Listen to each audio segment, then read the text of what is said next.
que é um goleiro muito jovem, muito alto, mas que tem agilidade, tem uma boa presença de área, tem arrancado elogios o torcedor e agora vai ter uma super responsabilidade, substituir um gigante no timão. Vai.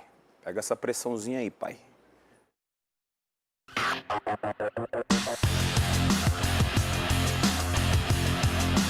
A trajetória de Carlos Miguel no Corinthians tem números bem positivos.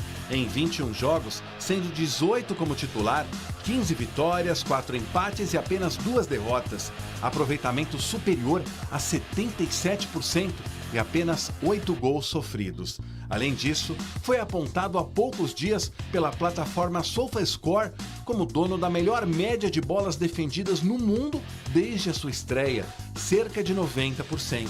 São dados que fazem a torcida imaginar que ele pode ser um substituto à altura para Cássio, que se despediu do timão no sábado passado, recebendo uma mensagem do companheiro. Carlos Miguel escreveu que desde o seu primeiro dia foi uma das pessoas que mais o ajudou. Não preciso desejar sucesso a quem nasceu predestinado, apenas agradecer por tudo. Gratidão, gigante. O Miguel é um goleiro que tem muita qualidade, tem jogado bem e tem muito potencial. Agora depende muito dele. Agora, no meu ponto de vista, ele entra numa situação que ele é o goleiro titular do Corinthians, absoluto. Que de repente não tem um goleiro experiente na sombra dele. E é sequência. No meu ponto de vista, o Corinthians não precisa ir atrás de goleiro. Eu acho que o Corinthians está muito bem servido de goleiros. Carlos Miguel também é gigante, tem 2,4 metros. Foi revelado pelo Inter de Porto Alegre e chegou ao Corinthians em 2021. Só foi estrear em julho do ano seguinte em uma partida contra o Atlético Mineiro no Mineirão, que naquele momento valia a vice-liderança do Campeonato Brasileiro. O Timão venceu por 2-1, com a atuação decisiva do goleiro.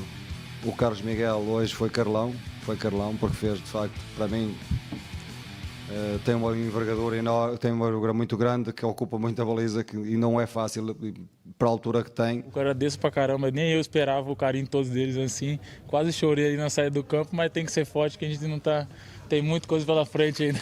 Com a saída de Cássio, Carlos Miguel deve aumentar ainda mais a sua sequência de partidas como titular, que deve chegar a 7 nesta quarta contra o América de Natal pela Copa do Brasil em Itaquera. Será o seu primeiro contato com a torcida sem a sombra do grande ídolo, que reinou praticamente sozinho durante mais de 12 anos e meio no gol corintiano. Fora de campo, a diferença de estilo entre os dois fica evidente. No gramado, Carlos Miguel já sabe o tamanho da pressão. Ironicamente, nas 2 derrotas que sofreu com a camisa corintiana, ele teve que responder se falhou ou não nos gols. Foi assim contra a Ponte Preta no Paulistão. Vai ter muitos me xingando hoje, falando que foi falha. O problema é deles, eu sei que eu posso fazer. Sei que eu posso entrar no campo ali e defender e ajudar a minha equipe. Cada um tem a sua opinião. Nos 2-0 que o Timão levou do Flamengo pelo Brasileiro no último dia 11, Carlos Miguel também falou sobre a sua atuação no lance do gol de Pedro. Foi uma infelicidade minha, uma decisão errada minha de ir com a mão, poderia ter com o pé, acabou que eu não tive dúvida no lance. Acabei tomando um gol e faz parte, eu sei que o trabalho a gente está fazendo. Cara, você entrega uma loja pronta por R$37? Cara, eu vou te explicar como é que funciona. Basicamente, eu vou construir para você uma loja profissional pronta por um valor simbólico e eu já vou colocar 20 produtos selecionados a dedo nessa loja e com o fornecedor nela. É literalmente tudo pronto para você começar. Mas isso vai te dar prejuízo, não? Como que isso funciona? Cara, na verdade, eu não tomo nenhum prejuízo com isso porque eu fechei uma parceria com a Shopify, que é a maior plataforma do mundo de criação de lojas, onde eles literalmente me pagam para construir a sua loja e fazer realmente você começar a vender. Mas por que a Shopify fecharia um acordo contigo? Cara, porque é um acordo onde todo mundo sai ganhando. A Shopify, porque eu vou colocar mais pessoas vendendo na plataforma. O aluno, porque ele vai pagar R$37, um preço de custo na loja, vai receber uma loja boa. E eu, porque a Shopify ela vai me pagar assim que o aluno começar a vender. Agora a gente fala muito do Cássio, mas vamos falar dele no Cruzeiro, porque a realidade do Corinthians é o Carlos Miguel, esperou por essa chance. Muita gente, quando o Cássio falhou, eu lembro até na partida contra o Juventude, muitos pediam o Carlos Miguel como titular e foi tudo muito rápido, inclusive a saída do Cássio, mas agora é com ele e depende dele dar continuidade e mostrar que é competente jogando várias vezes. E acho que, Loirão, que a responsabilidade ela aumenta ainda mais pro Carlos Miguel. Eu estava conversando aqui com os nossos companheiros de câmeras, o famoso Ricardinho, comentei com ele, poxa, às vezes o cara olhar pro banco de reserva e ver um Cássio no banco de reserva faz ele continuar a ficar atento, para não vacilar e não... A sombra. Né? Não perder a titularidade. Foi tão difícil conseguir a titularidade, agora eu não posso vacilar porque o Cássio está no banco. Só que agora o Cássio não está mais no banco. E às vezes o atleta inconscientemente olha para o banco de reserva e não vê que tem uma sombra à altura e automaticamente relaxa. Tomara que não aconteça com o Carlos Miguel, porque ele está num Corinthians. 1, 2, 3 falhas como titular, a pressão aumenta demais porque o torcedor vai começar a cobrar ele. No momento em que o Corinthians não esteve bem na temporada, o Cássio foi o mais cobrado. Agora, quem será o mais cobrado? O próprio Carlos Miguel, o Fagner, que já tem experiência? Boa porque pergunta. o elenco rejuvenesceu e também se reciclou bastante do ano passado para cá. Eu pensei agora também no Paulinho, mas o Paulinho está alternando entre titular e reserva, mas eu acho que internamente ele continua sendo um cara importante para essa convivência.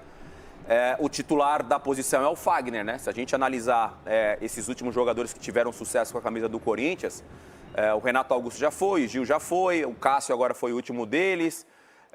A batata vai assar para o Fagner, né? Quando o momento estiver ruim, eu acho que é o Fagner que vai ter que levantar essa bandeira da liderança. Pensando um pouquinho em futuro, para você o Carlos Miguel é um goleiro que pode chegar à seleção brasileira, tem condições para tanto? Tem, Loirão, tem. Ele é muito bom jogador, obviamente que o tempo vai dizer e vai confirmar a qualidade que ele tem, o bom momento que ele vive, porque você vê que ele tem personalidade. No último jogo ele deu uma entrevista, a gente até mostrou ali, eu até achei que ele se equivocou em jogar essa responsabilidade para a imprensa, mas se olhar com bons olhos, ele teve personalidade de parar e dar entrevista e assumir o erro dele na partida. Mudando o assunto, Daverson, se é verdade que ele foi oferecido ao Corinthians e se teria interesse. Outro atacante também que está liberado aí no mercado é o Romarinho, pode deixar o mundo árabe, tem uma eterna paixão com a torcida, com a instituição. E tem também os bastidores que continuam fervendo por aí. Quanta coisa, hein, Capela? Manda ver. Ô, Rei, ainda bem que o programa vai até 1h da tarde, que acho que eu vou ficar até 1h da tarde falando aqui. Beijo pra você, Rededê, meu parceiro. Abraço pra galera que tá em casa, ó. Então vamos lá. Um tópico por um, porque tem muita coisa pra que a gente falar aqui. Sobre Daverson, atenção, gente, é verdade. No ano passado, eu conversei com o Cristiano Dersch, que é o CEO do Cuiabá. O Cuiabá é uma SAF, né, mas diferente. Eu conversei com ele no ano passado e na semana retrasada. Falamos por telefone, me deu uma entrevista até na Rádio Bandeirantes e ele deixou bem claro que naquela ocasião do ano passado não tinha interesse em negociar o Daverson. Mas o Daverson, ele sim, de fato, foi oferecido ao Corinthians aquela oportunidade. Esse ano, a mesma coisa. E de uma semana para cá, a informação do meu timão, ela é correta. O Daverson foi novamente oferecido. Semana passada, conversando com o CEO do Cuiabá, ele deixou bem claro que o Daverson não estava mais nos planos, até porque, segundo ele, o Daverson desrespeitou a instituição. Aquela questão de bastidores, meio que se oferecendo para alguns outros clubes, dando uma flertada. Chegou a citar que seria legal jogar no Corinthians e o Antônio Oliveira deu um sinal de positivo para que a diretoria pudesse negociar com o jogador e com o staff do atleta. Qual é a informação que nós temos? Corinthians não tem interesse na contratação desse jogador. Primeiro, porque tem o Pedro Raul que gastou uma grana. Segundo, tem o Yuri Alberto ganhando sequência. E outra coisa que me passaram de bastidor.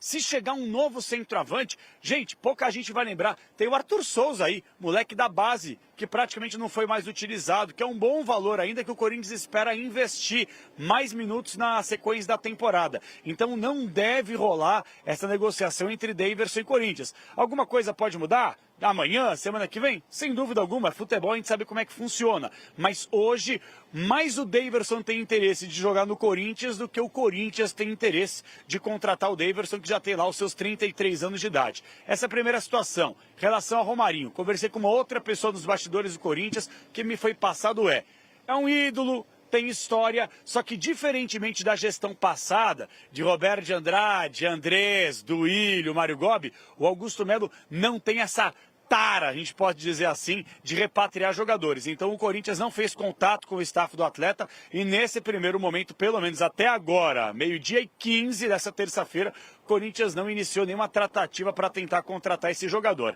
Agora, se a gente está falando de alguns jogadores que podem chegar, alguns outros jogadores podem sair. Tem duas informações importantes. A primeira sobre Paulinho. Gente, estão aí há praticamente 40, 30 dias do Corinthians terminar o seu contrato com esse jogador. Aí a pergunta é para você, torcedor. Renova ou não renova? A expectativa é que ele não renove o contrato. O próprio Renato Gaúcho já falou publicamente que gostaria de contar com esse jogador. Historicamente, ele chegou a citar recentemente Rodrigo Caio, entre outros jogadores, Gemerson, zagueiro que passou pelo Corinthians também. Então, assim, a informação de momento é que o Paulinho não deve renovar o seu contrato, até porque o próprio jogador não vê com bons olhos a situação de fazer mais uma redução salarial. Só que ele deve ficar relacionado pelo menos para começar no banco de reservas amanhã contra o América de Natal.